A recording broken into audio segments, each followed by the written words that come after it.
hi friends इनकी नम्मलोड small kitchen ஒரு non veg recipe பண்ண போறோம் வாங்க फ्रेंड्स எப்படி பண்ணலாம்னு பார்க்கலாம் இந்த ரெசிபி நான் குக்கர்ல பண்ணி காட்ட போறேன் அதுக்காக ஒரு 4 ஸ்பூன் எண்ணெய் சேர்த்திருக்கேன் எண்ணெய் காஞ்சிருச்சு இப்ப கடுகு சேர்த்துக்கலாம் கடுகு பொரிஞ்சதும் கருவேப்பிலை சேர்த்துக்கலாம் 4 ஸ்பூன் எண்ணெய் சேர்த்திருக்கேன் உங்களுக்கு ஜாஸ்தியா வேணா ஜாஸ்தியா சேர்த்துக்கோங்க फ्रेंड्स கருவேப்பிலை சேர்த்தாச்சு ஒரு நார்மல் சைஸ் வெங்காயம் இந்த மாதிரி பொடி பொடியா கட் பண்ணி வச்சிருக்கேன் அதோட பாதி பச்சை மிளகாயும் கட் பண்ணி வச்சிருக்கேன் வெங்காயம் சேர்த்தாச்சு இப்போ வதக்கிரலாம் ஒரு 2 நிமிஷத்துக்கு நல்லா கோல்ட் பிரவுன் வர வரைக்கும் வதக்குங்க கோல்ட் பிரவுன் ஆயிடுச்சு வெங்காயம் இப்போ தக்காளி சேர்த்துறலாம் அதே மாதிரி நார்மல் சைஸ் தக்காளி ஒன்னு எடுத்து நறுக்கி வச்சிருக்கேன்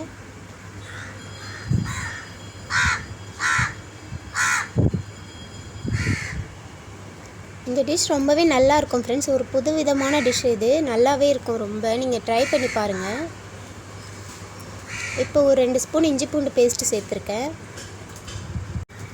அப்புறம் ஒரு 1/4 ஸ்பூன் மஞ்சள் தூள் சேர்த்திருக்கேன் ரெண்டையும் சேர்த்து நல்லா ஒரு 2 நிமிஷத்துக்கு வதக்கி விட்டுருங்க அப்பதான் தக்காளி வெங்காயம் எல்லாம் நல்லா வந்து இஞ்சி பூண்டு பேஸ்டோட நல்லா mix ஆகும் இப்போ நல்லா mix ஆயிடுச்சு இப்போ வந்து நான் க்ளீன் பண்ணி வச்சிருக்க chicken எடுத்துர்க்கேன் நான் ஒரு 250 கிராம் chicken எடுத்துர்க்கேன் உங்களுக்கு ஜாஸ்தி வேணும்னா நீங்க ஜாஸ்தி சேர்த்துக்கலாம் அது கூட ஒரு வெங்காயம் ஒரு தக்காளி எக்ஸ்ட்ரா சேர்த்துட்டு நீங்க சேர்த்துக்கலாம் இப்போ chicken இதல சேர்த்துறலாம் chicken சேர்த்துட்டு நல்லா ஒரு 2 நிமிஷம் நல்லா mix ஆகுற வரைக்கும் வதக்கி விடுங்க நல்லா வதக்கிட்டே இருங்க நல்லா mix பண்ணிட்டே இருங்க ஒரு 2 நிமிஷத்திலே நல்லா mix ஆயிடும் இப்போ பாருங்க நல்லா mix ஆயிடுச்சு இப்போ வந்து நம்ம மிளகாய் தூள் சேர்த்துறலாம் இது வீட்டு குழம்பு மிளகாய் தூள் 2 ஸ்பூன் நான் சேர்த்துக்கறேன் உங்களுக்கு காரம் ஜாஸ்தி வேணா எக்ஸ்ட்ரா ஒரு ஸ்பூன் சேர்த்துக்கோங்க இப்போ அதே ஸ்பூன்ல ஒரு ஸ்பூன் தனியா தூள் சேர்த்துக்கறேன்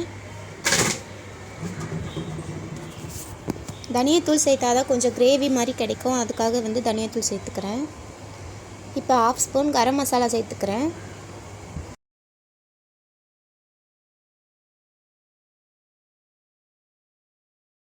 ஒரு 2 நிமிஷம் நல்லா mix பண்ணி விடுங்க அதுக்கு அப்புறம் நான் ஒரு 150 கிராம் அவரைக்காய் ஒரு 100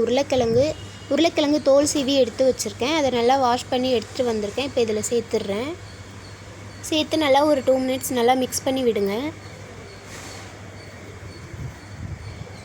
லோ ஃப்ளேம்ல வச்சே mix பண்ணி விடுங்க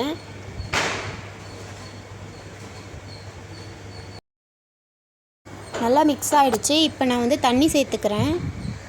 ஒரு 1.5 கிளாஸ் தண்ணி சேர்த்துக்கறேன் எனக்கு கொஞ்சம் கிரேவி மாதிரி வேணும் அதுக்காக நான் 1.5 கிளாஸ் சேர்த்துக்கறேன் உங்களுக்கு கொஞ்சம் தண்ணியா வேணா நீங்க எக்ஸ்ட்ரா ஒரு 1/2 கிளாஸ் சேர்த்துக்கலாம்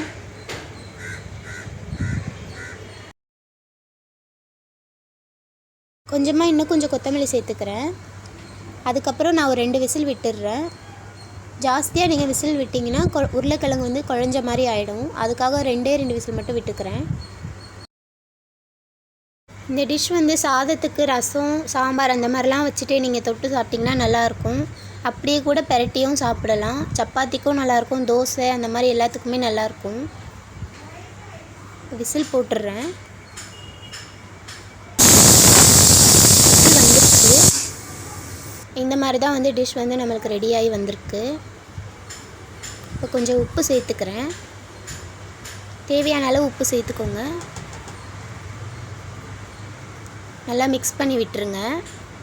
கிழங்கு பாத்தீங்களா உடையவே இல்ல நல்லா கரெக்ட்டா வெந்து வந்திருக்கு வேற பவுலுக்கு மாத்திட்டேன் இன்னும் கொஞ்சம் கொத்தமல்லியும் சேர்த்திருக்கேன் கொத்தமல்லி வாசனை வந்து நல்லா இருக்கும்ன்றதால நான் எக்ஸ்ட்ரா கொத்தமல்லி சேர்த்திருக்கேன்